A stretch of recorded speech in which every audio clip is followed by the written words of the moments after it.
If you've ever been confused about whether you should save or invest first, what does that process look like?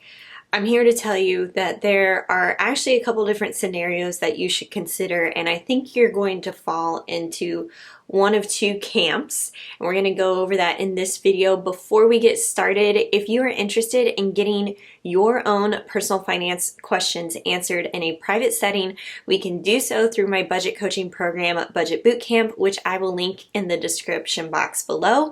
Let's go ahead and talk about, should you save or invest?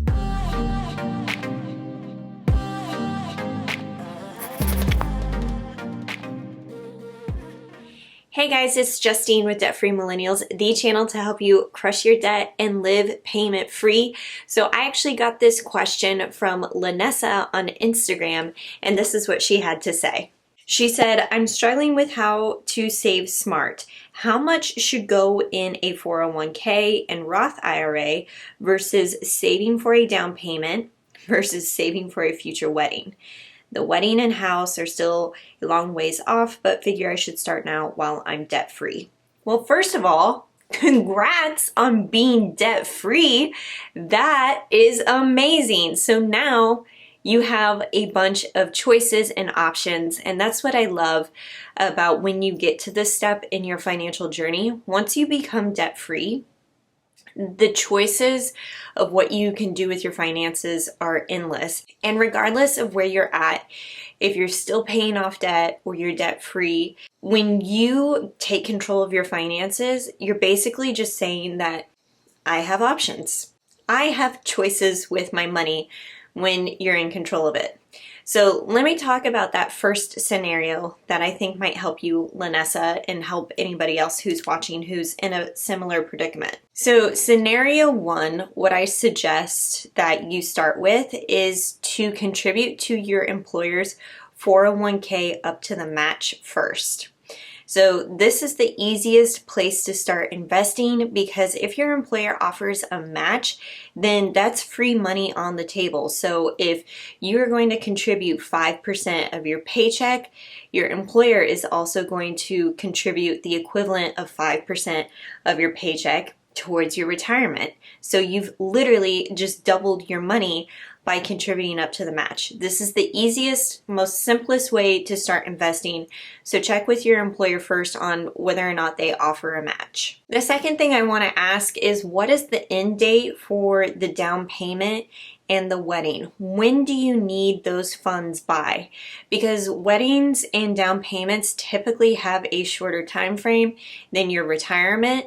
So in this scenario, you would do your 401k match, and then you're going to take a look at those end dates, because the wedding and a down payment or whatever, maybe you're saving for a second car, have shorter time frames. Then you are going to figure out what is the estimated cost for those particular goals, and then divide it out by the number of months left until you need to hit that goal. Now, when I was paying for my own wedding, Kyle and I were really just cash flowing it in real time as things popped up, but we knew we wanted to spend less than $25,000 on our wedding, and we ended up being under budget by, I think it was $22,000 is what we spent in total. But because I became debt-free in April of 2014 and we got married in March of 2015, we had a really short timeline, and so a lot of my extra income and his extra income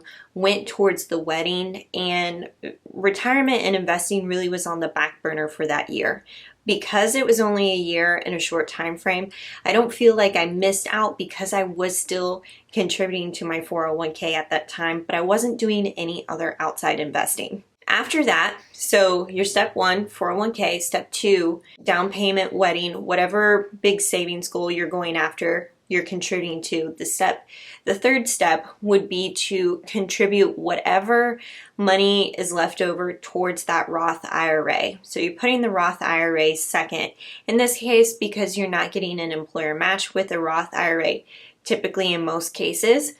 And so that would be scenario number one. Scenario number 2 would be just reversing the order of when you're contributing to that Roth IRA. So you're going to again start with the 401k, get that employer match, and then you're going to dip into investing into that Roth IRA. So the biggest difference between these two retirement accounts are how they're taxed.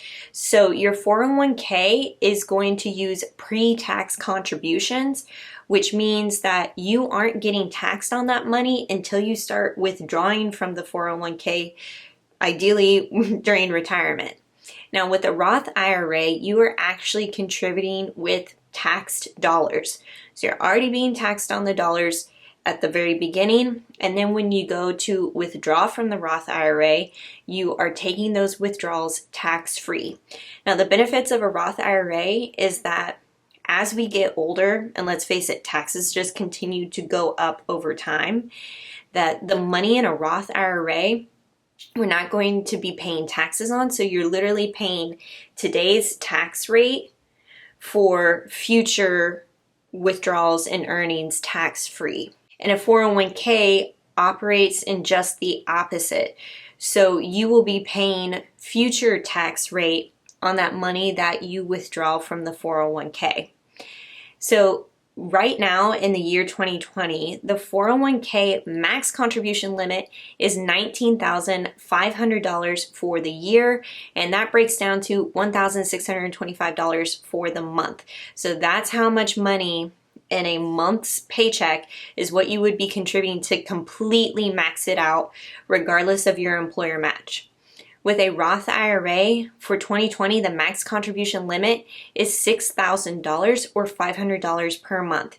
So if you really wanted to max out both of these things in scenario 2, then you would be putting more than $2,100 per month towards these retirement accounts. And then any money that is left over can be used towards a down payment, a wedding, or a second car fund, whatever you're saving for. So I think the biggest difference here is if you are thinking of financial independence and really building wealth rapidly so that you can retire early, scenario 2 is what I would go for. Scenario 1 is really just a balance of future and present needs.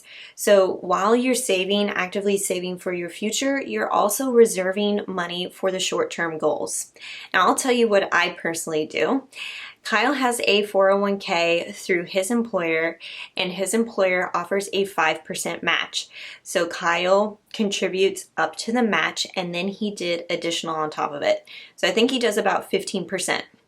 I myself have a SEP IRA, so that's a self-employed retirement plan, and I self-manage that through Vanguard. I contribute $1,000 per month towards that account. So in addition to the SEP IRA, I'm only contributing just $200 per month towards my Roth IRA because we prioritized Kyle's 401k, and then we're prioritizing saving for a down payment and a second car. So much like you, Linessa, I have 2 different savings goals that I'm really focused on, and the down payment is taking a large chunk of our discretionary income because we know we want to purchase a house within the short term, like within a year or 2. And then also for a second car, since we are having our first baby and we're thinking about having a second car would be a lot easier than being a 1-car family, which we're currently doing. So we'd rather have the money saved up now so that when that day comes, we'll have the money ready to go. Once those 2 goals are complete, we're going to reprioritize and make sure we're maxing out our Roth IRAs, that Kyle is contributing that $19,500 full max contribution limit towards the 401k so that we can reprioritize investing. I hope that helps you guys. I'm curious to know in the comments, how are you balancing investing and saving? What's really taking priority? Is it the 401k? Is it the Roth? Do you have short-term goals? It's a lot to deal with. Now, if you still have question marks in your head about all of this, don't forget that you can check out Budget Bootcamp. It's that private one-on-one budget coaching session with me where we can talk about your own personal financial situation and get you back on board. Thanks so much, guys. If you like this video, make sure to give it a thumbs up, and I'll catch you in another video.